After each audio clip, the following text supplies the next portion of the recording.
Señores, acá en el 98.7 pone la mañana en camino nuestro querido amigo Juan Raúl Ferreira. Buen día, bienvenido, Juan. Buen día, Alejandro, y buen día a todas las amigas y los amigos que nos escuchan. ¿Cómo está todo? Bien. ¿Cada cosa en su lugar? Bien, cada cosa en su lugar. Se están cumpliendo 100 años de la Revolución de Octubre, en noviembre, por aquel asunto de los calendarios, ¿verdad? Se está cumpliendo 100 años de la Revolución Rusa. Se está cumpliendo 100 años de un acontecimiento histórico de inocultable importancia. De hecho, los oyentes de La Mañana en Camino recordarán que la semana pasada, el jueves de la semana pasada, abordamos aquí el asunto de la mano de una profesora, la profesora e investigadora Harriet. Justamente Silvana Harriet nos ayudó a darle el contexto histórico a ese acontecimiento. Claro, yo creo que se trata, después, antes que terminemos, me tenés que avisar unos minutitos antes porque hay algunos avisitos parroquiales de cosas que están ocurriendo en el mundo que no me gustaría dejar pasar desapercibido. Pero creo que este es un tema que se impone en el día de hoy. Ayer hizo 100 años de la Revolución de Octubre que creó la Unión Soviética, sustituyéndola por el zarismo ruso. Entonces, me parece a mí, yo creo que estoy insistiendo demasiado en eso, pero cuando me convenzo de algo me pongo testarudo. Me parece que el Uruguay está siguiendo el camino. Te convences de cosas muy fácilmente, entonces. Está siguiendo. Después me voy a vengar, ¿no? No, porque la venganza. Un centro y el peticito, ¿cuándo tiene posibilidad de cabecear? Cuando vienen los centros tan bien levantados. Seguro. Entonces cabecea. Tú sabes que ojalá nos esté escuchando porque realmente fue muy emocionante. Como el otro día en un lugar público, en un lugar de pago de cuentas, una señora que se llama Adriana Cruz, ojalá nos esté escuchando, se acercó a preguntarme si yo era tu columnista. Le dije que sí, ¿no? Y me impresionó la emoción con que me empezó a hablar del programa y de todos los columnistas. Nuestro amigo Cayota, que ya debe estar en viaje. Y Mañana. Ignacio Alcuri. Todos los columnistas. Vamos a hacer radio, no radio. Cayota acaba el domingo de ser abuelo. Ah, mirá, yo sabía que estaba. Y era una de sus, entre comillas, angustias. Que no iba a estar. Exactamente. Es decir, contento, porque viste cómo asume él sus responsabilidades. Contento de la nueva asunción. Ah, bueno. Pero le hacía sombra que no iba a estar en el nacimiento. Sí, me consta. Mario es un hombre, él insiste siempre en decirlo, de más de 80 años. Todavía no era abuelo. Sí. ¿Verdad? En general, a los 80 años. Suele ser abuelo. Sí. Bueno, yo vengo en esa dirección. Y justo me decía, pero mira vos, voy a ser abuelo y no voy a estar en el momento. Increíble. Y me hace un ruido bárbaro. Pero como Mario es un hombre de fe y tiene contactos donde allá arriba. Sí, hizo pura el que te dije. Cigüeña. Bueno, ahí va, tiene mucha cigüeña conocida. Va un alma. No, pero bueno, ojalá, realmente, impresionante, un fan del programa.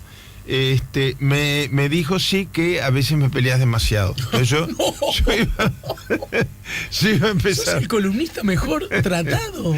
No, la última parte además capaz que está lloviendo Adriana y se ofende. Es mentira. No. Pero realmente, ¿sabes qué me impresionó?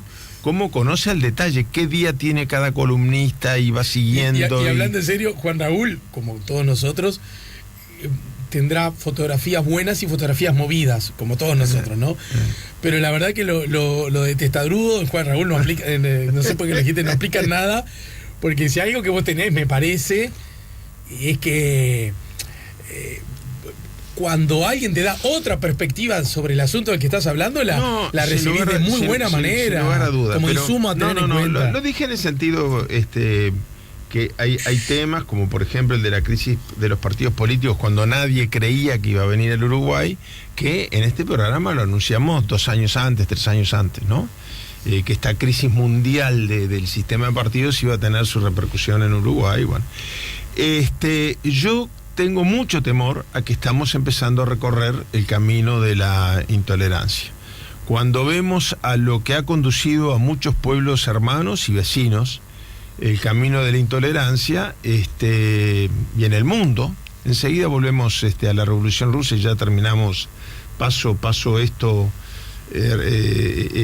aviso rápidamente. En el mundo, a tal punto, acá dedicamos 2 o 3 programas al tema de Cataluña, ¿no? Pero después del último programa, el presidente Rajoy resolvió, más allá de quién tiene razón, hoy no es el día de Cataluña en la audición de radio, pero el presidente Rajoy resolvió solucionar el tema convocando elecciones y metiendo preso a todos los líderes del partido mayoritario. ¿Qué clase de elecciones son eso? ¿Qué pasaría si en Venezuela hicieran eso, por ejemplo? ¿Qué diría Rajoy? Entonces, yo veo que estamos recorriendo el camino del doble discurso y de la intolerancia a un ritmo muy acelerado. Empiezan a haber reacciones. Ayer hubo elecciones en Estados Unidos. Ustedes saben que las elecciones en Estados Unidos son de 3 tipos distintos. Todos los años hay elecciones, porque hay cada 2 años elecciones de una buena parte de los gobernadores, los fiscales generales y los vicegobernadores. Después, cada 2 años se renueva el 100% de la Cámara de Diputados. Y después, cada 3 años, cada 2 años, junto con la elección de la Cámara de Diputados, se elige 1/3 del Senado. Es decir, el Senado dura 6 años el mandato, pero no todos los senadores empiezan y terminan el mandato en la misma fecha. Con lo cual, va de suyo decir que cuando hay elecciones de diputados es mucho más fácil cambiar las mayorías en diputados que en senadores. Pero la elección intermedia entre las legislativas, que es de gobernadores, etcétera, es una señal de cómo viene reaccionando la gente. Yo, como no salgo de mi asombro todavía con las cosas que suceden en Estados Unidos con los twitters del señor Trump y los líos en que se mete.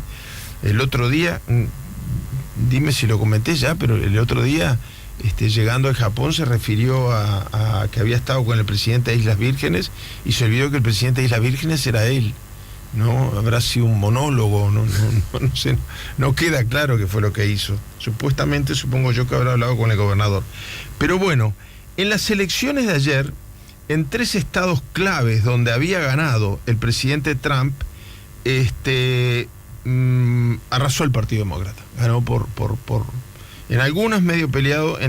Son todos estados donde había arrasado el presidente Trump. En algunos ganó el Partido Demócrata por poco, en otros por mucho, pero tanto en Virginia como en New Jersey, los demócratas ganaron las 3 instancias que se elegían: gobernador, vicegobernador y fiscal general. Sería lo más parecido al título acá en Uruguay, que en varios estados, no en todos, es electo. Y finalmente, bueno, tampoco podemos dejar de ocultar toda el estrés generalizado que está, más allá de la posición que tenga cada uno, generando en Argentina esta oleada de detenciones, donde ha caído preso en Comodoro Pi, es decir, donde están los tribunales, o sea, no preso político, sino preso dictado por la justicia, entre otros el vicepresidente de la República. En Estados Unidos hay 2 ministros con tobillera, y uno de los asesores principales, Papadopoulos, del presidente, ha confesado que sí existía la conspiración con Rusia para... Es muy curioso porque el presidente Trump dice que esto es mentira, que nunca se enteró nada de Papadopoulos. Pero el día que Papadopoulos escribe un memo diciendo: hay 300 cartas, me dicen los rusos, que hay 300 cartas de Hillary Clinton que pueden ser comprometedoras, ese día el presidente Trump dice un discurso diciendo que el señor Putin libere las 300 cartas. Bueno, ¿quién se lo contó? Si no fue Papadopoulos. Bueno, pero en fin, el tema de hoy, como tú bien dices, quería pasar un poco revista porque fue desde el último miércoles una semana muy, muy movida internacionalmente. Tenemos, además, yo dije sobre lo de Cataluña que faltaban líderes a la altura de las circunstancias. Si algún dato me faltaba, porque algunos me acusan de que es propaganda subliminal independentista. Bueno, ahora van a ver cómo no. Si algún dato me faltaba, no puede ser que todo el gabinete del señor Puigdemont esté cayendo preso y él esté pidiendo asilo en Bruselas. Si él es el presidente de un gobierno que ilegalmente está siendo sometido a un tribunal que no tiene competencias para juzgar actos de gobierno. Él tiene que ir y ser el primer preso, ¿no? Es decir, no puede tener a sus ministros presos y diciendo yo no vuelvo porque yo no tengo garantía. Sí, muchacho, y los que te siguieron la corriente cuando convocaste fuera del marco jurídico a la consulta popular, están presos a su ministro. Claro. Es decir, creo que hay un tema en el mundo en general, pero en España se nota mucho de falta de nivel político. Pero bueno, volvamos a la Revolución Rusa. Este es un tema que también yo creo que nadie en su sano juicio, alguno va a decir, mirá, confirme, Juan Raúl era medio bolche, pero nadie en su sano juicio puede dejar de reconocer que el día en que cae el imperio zarista y se crea el Estado soviético, ya la palabra soviético asusta un poco, ¿no? Soviético en realidad quiere decir en ruso comisión. Nosotros, si le tenemos miedo a la palabra soviético, nos tendríamos que suicidar colectivamente, porque acá no cada vez... No más usada que comisión. No, acá sale una epidemia de aftosa, comisión de lucha contra la aftosa, ¿no? Todos los problemas los solucionamos creando una comisión ¿no? Pero eso es lo que quiere decir, bueno.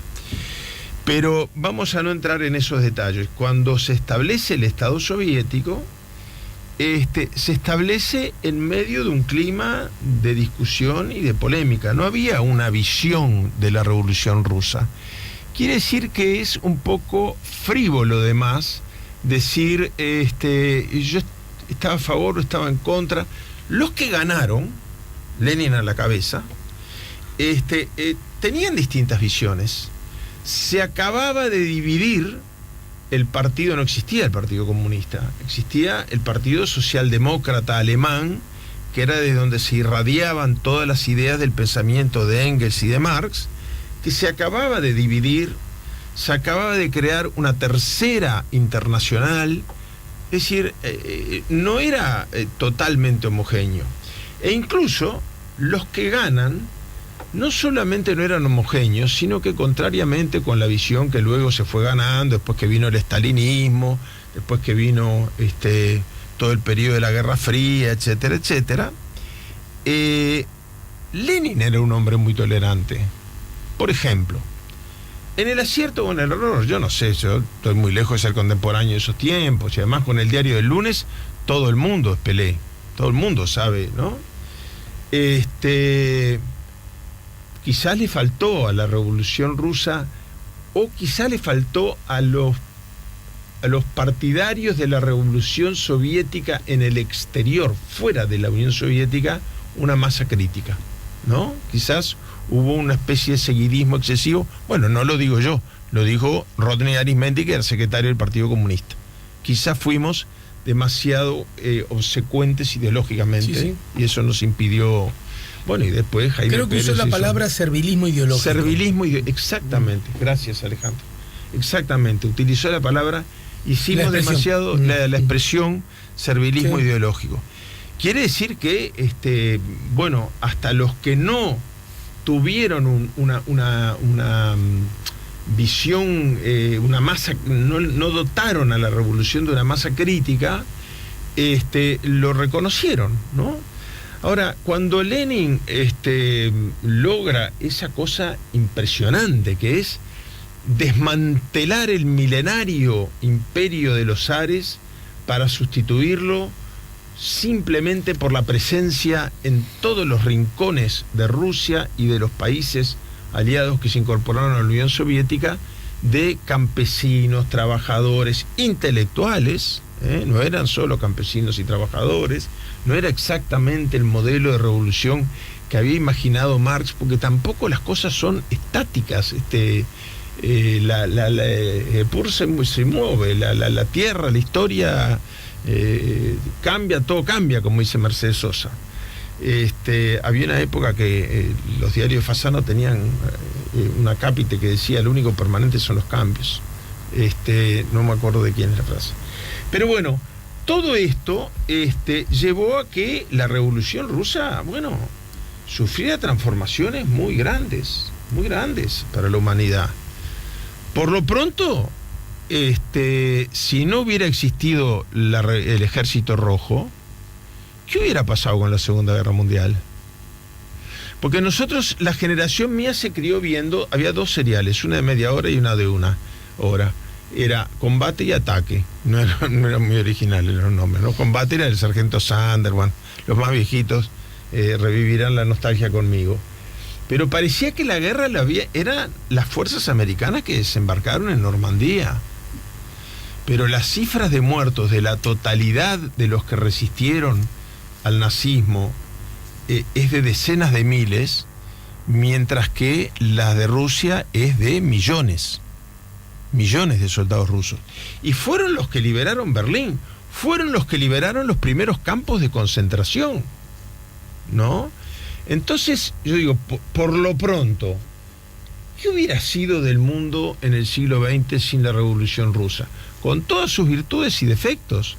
Por ahí hubiera ganado el Tercer Reich la Guerra Mundial, podría haber pasado eso. Es más, Hitler al principio no quiso enfrentarse a la Unión Soviética y cometió el mismo error que Napoleón. Pero bueno, eso es como consecuencia. La revolución fue en el 17, fue sobre fines de la Primera Guerra Mundial. Bueno, de hecho, justamente la Primera Guerra Mundial provocó mucho daño económico en la calidad de vida de las personas, lo que se transformó en un inmenso caldo de cultivo apoyado en el descontento, porque la gente estaba pasando hambre, que de alguna manera habilitó esos cambios, ¿no? Porque recordemos, como vos decías, del zarismo, para groserearlo, ¿no? Del feudalismo al comunismo. Estoy grosereando. No, pero porque es que ni era exactamente feudalismo ni fue tampoco comunismo, pero salteándose etapas, fue ¿no? una reacción donde según la gente la lógica salió, marxista. Claro, y la gente salió a dejarse matar porque si no se moría igual de hambre. Evidentemente es así. Ahora, por ejemplo, en el proceso de la revolución misma hubo algunas discrepancias tácticas y hubo otras estratégicas. Por ejemplo, Trotsky no era partidario de un acuerdo de paz. Lenin consideraba que una cosa a la vez, ¿no? Es decir, guerra contra el zar, cuando el zar está en guerra con el mundo y nosotros haciendo la revolución, no. Vamos a terminar con la guerra. Y hace un acuerdo de paz al que se opone Trotsky. Bueno, en el mundo que a nosotros nos han pintado en la historia que se estudiaba en la Guerra Fría,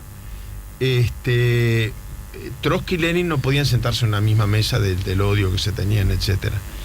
Cuando Lenin se entera que Trotsky se opone a la paz, lo llama a discutir. Es decir, la discusión, la discusión dialéctica fue parte de la Revolución Rusa, ¿no? Y escuchó sus razones y le dio las suyas. Bueno, después se impuso la voluntad de Lenin, pero quiero decir, no se puede recordar con sectarismo un hecho de esta dimensión. A propósito, no sé si lo tenés previsto, pero las repercusiones que hubo acá, ya que hablas de Lenin, cuando Lenin murió, y algunas de las voces más importantes de la historia nuestra del siglo pasado, bueno, hoy nos podríamos asombrar de las cosas que entre otros dijeron algunos, ¿no? Claro, yo acá tengo, me adivinaste el pensamiento, me bichaste una de las dos cosas, pero acá tengo una cosa que voy a tratar de leer pedacitos, pero yo confieso que ayer lo leí varias veces porque me impresionó mucho. Qué país maravilloso que teníamos, ¿no? Yo creo que tenemos un país maravilloso. Pero esto que yo voy a leer ahora es un testimonio de el nivel, y no deliberadamente, no busqué, que los hay, ninguna cita de alguien que esté asociado a mi tradición política ni nada, sino que busqué las palabras que el 2 veces presidente de la República, José Valle Ordóñez, dijo cuando despidió como periodista, como director del diario El Día, la muerte de Lenin. Digo esto porque si alguno está pensando, pero mirá cómo le salió de la fibra bolchevique a Juan Raúl, bueno, nadie puede creer que José Valle Ordóñez tenía algún punto de contacto ideológico, él mismo lo dice cuando lo homenajea. Voy a tratar de saltear lo más posible, aunque no es tan largo para no aburrir. Pero empieza el artículo de don Pepe Valle diciendo: el fallecimiento del jefe del comunismo ruso es un acontecimiento que pone de inmediato en segundo término a todos los demás que ocurren en el mundo. Fíjate la belleza hasta poética de la frase, ¿no? Pero diciendo, bueno, murió Lenin, cualquier cosa que ocurra en el planeta es secundario. Podrán tenerse, decía Valle, ideas muy adversas a las que sustentaba este apóstol de mejoras, aunque irrealizables, que estaban por venir. Pero no se podrá negar que con él se extingue un magnífico ejemplar humano, uno de esos personajes apasionantes que dan significación a toda una época y sirven para fijarse en la historia. Bueno, yo quizás, así como leí el primer párrafo, termino con el último. Recomiendo a todo el mundo que lo busquen en internet, porque es emocionante escuchar cómo alguien despide con esta grandeza de espíritu, y estoy hablando del viejo adversario histórico de la tradición cultural política en la que yo me formé.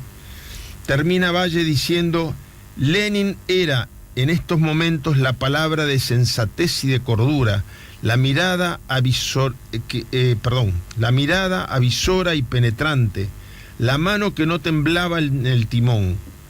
No juzguemos sus ideas con las que podemos no estar de acuerdo, sin encapricharse tercamente en no reconocer sus condiciones de orientador de muchedumbre y saberse adaptar a las exigencias del momento. Todo lo demás es caer en rígidos dogmas. Mejor de lo que podemos hacerlo nosotros, hoy lo juzgará la posteridad, ya que pasará un tiempo todavía, como los hechos han demostrado. Como los hechos han demostrado, lo agregué yo, ¿no? Antes de que puedan verse claros los resultados de su obra. De cualquier modo, sea cual sea este juicio, desaparece con Lenin un hombre excepcional ante cuya tumba, prematuramente abierta, será pueril no descubrirse con respeto. Yo, la verdad que elegí deliberadamente citar a Valle y no a nadie de tradición blanca, para mostrar, bueno, primero por lo que significa Valle en la historia de nuestro país, pero en segundo lugar, cómo existía una amplitud que lamentablemente yo creo, Alejandro, que estamos perdiendo. La Revolución Rusa, como dice don Pepe Valle, fue quizás de los hechos más importantes de la historia del siglo XX. Vaya a saber cómo sería el mundo, con las distintas etapas, con errores, con aciertos, pero lo que no cabe duda es que en el Uruguay el debate de las ideas, la confrontación de las distintas posiciones ideológicas, se libraba en otro clima, en otro aire, con otro respeto, con otro nivel, con otra altura de miras, con mucho más visión histórica que electorera inmediatista. A mí me sorprenden, si me dejas terminar con esta reflexión, no sé si tenemos unos minutitos, a mí me sorprende que yo ayer fui a un panel histórico, no era un acto, hubo actos, como es natural, el Partido Comunista habrá hecho los suyos, habrán habido acontecimientos en la universidad, supongo, desde el punto de vista académico. Yo ayer fui a un acto donde, bueno, repito, uno de los panelistas invitados era Gerardo Caetano, estaba Jorge Mazarovich, que es comunista, estaba Dori Mendiondo, que fue comunista, es decir, habían como un panel de visiones, gente que nunca en su vida había sido comunista ni es historiador, pero que era contemporáneo de la época. me quedó grabado la cifra de los 320. Jorge Masarovich recordó que él, la primera vez que en su vida, Jorge Masarovich sigue siendo integrante del Partido Comunista, recordó que él, la primera vez que fue a la Unión Soviética en su vida fue por el 20 aniversario de la Revolución del 17. Y que en ese momento había más de 20.000 soviéticos buscando 20.000 familias. A mí me quedó porque eran los 320, ¿no? Es decir, a mí me impresiona que no haya habido en esa... No quiero referirme si estaba bien organizado o mal organizado, pero digo, no hubo ninguna convocatoria que reuniera a todo el liderazgo político del país que se sintiera convocado para recordar una fecha por encima de discrepancias. Creo que éramos 20 o 30. Creo que el Uruguay y el sistema político debió recordarlo de otra forma. Y la prensa.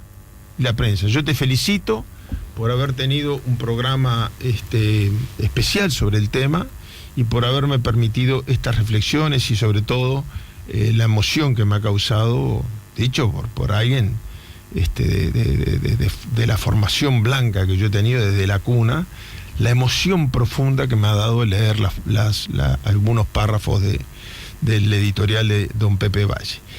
Creo que la prensa escrita fue un poco alarmante, ¿no?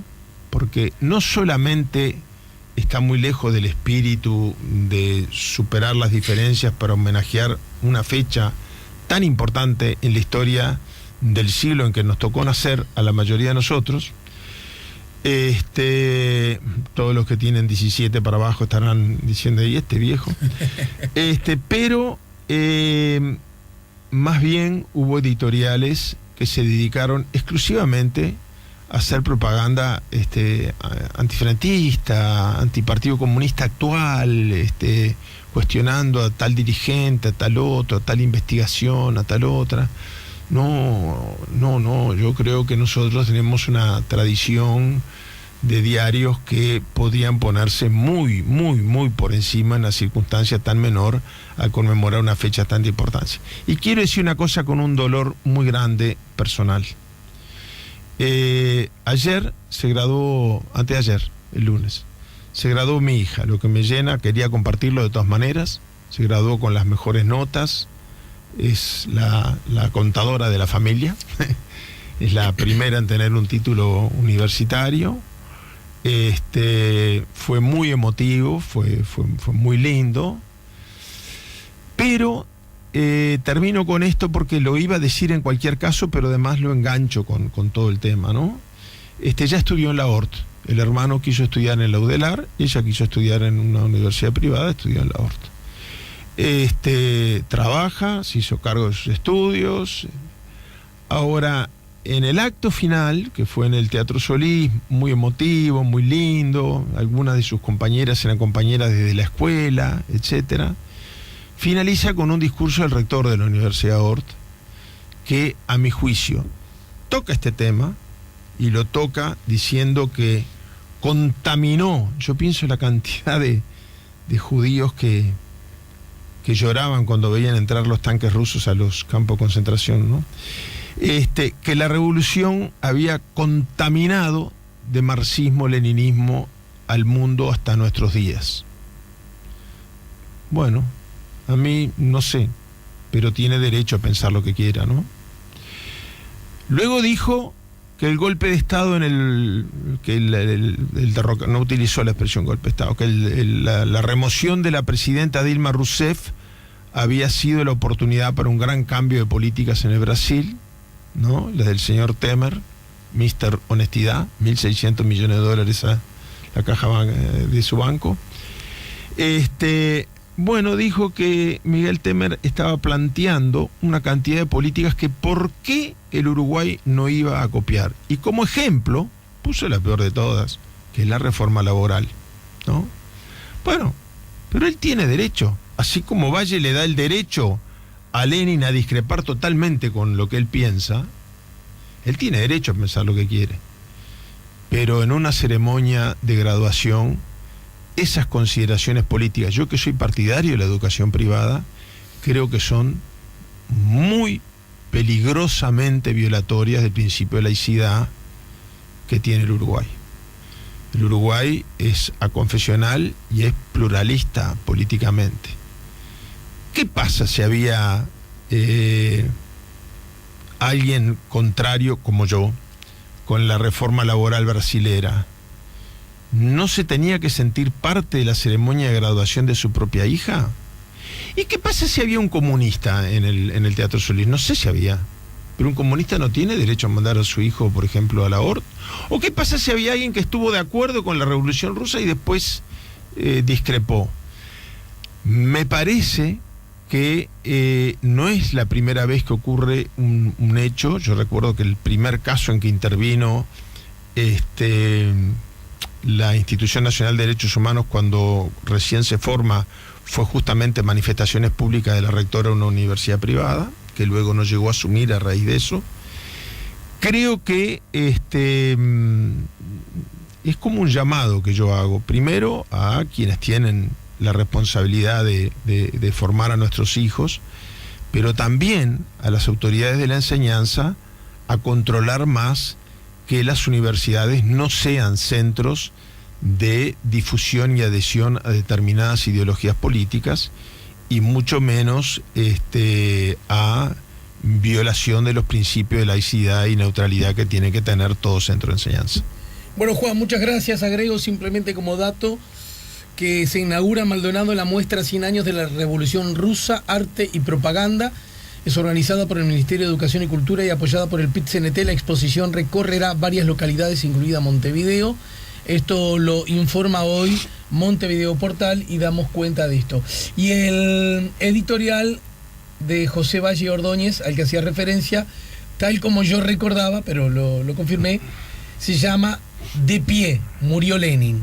Ese es el título que le puso... Una maravilla el título también. Que le puso Valle, ¿no? Y lo único permanente es el cambio, lo dijo Heráclito. Bueno, muchas gracias. Ya volvemos con La Mañana en Camino.